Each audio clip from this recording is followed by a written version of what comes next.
So mga bakla, galing ako sa Ulta. Magbabad kasi ako ng regalo para kay Sab dahil nga 'di ba birthday niya bukas. Naisip ko parang may kulang. As much as I hate it, 10 years old na yung anak ko and na-influensya na siya ng mundo. So gusto niya yung mga bagay na hindi pa ako ready gawin niya pero wala naman akong magagawa. So binili ko siya ng mga makeup. Makeup na hindi naman yung too much. So papakita ko sa inyo kung ano mga pinamili ko. Unang-una is itong, tawag to yan.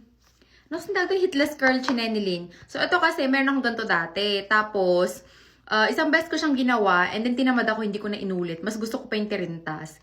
Nainggit siya. Hindi ko alam kung nasan na. So, ito, binili ko siya ng kanya, para ingatan niya. And then, wait lang, hindi para sa kanya to. Para sa akin to. Ito ang binili ko, ayan, papakita ko sa inyo. So, si Submarjud siya. Siyempre, kanino pa ba siya magmamana kundi sa akin. Binili ko siya ng 3 klase ng mascara. Iba't ibang kulay. Kasi siyempre, bata pa siya. Kaya mahilig pa siya sa mga makulay-kulay. Ito ay from Colourpop. Mascara to. So, bumili ako ng purple. Bumili ako ng pink. Bumili ako ng blue. Ang nakakahiligan niya, ito yung mga kulay na bet niya ngayon. Hindi ko alam kung hanggang kailan baka magbago na yan after this month. Tapos, binili ko din siya ng tawag ko yan? Blush on.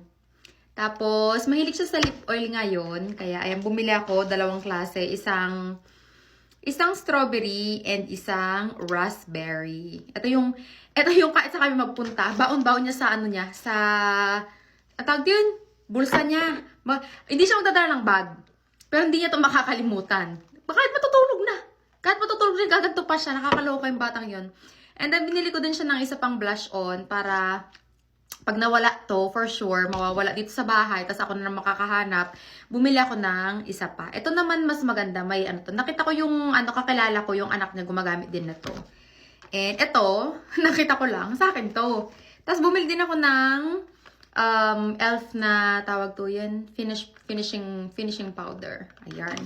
So, yun lang mga binili ko. Tapos ito, dahil mahilig ako sa lip balm. Kaya bumili din ako.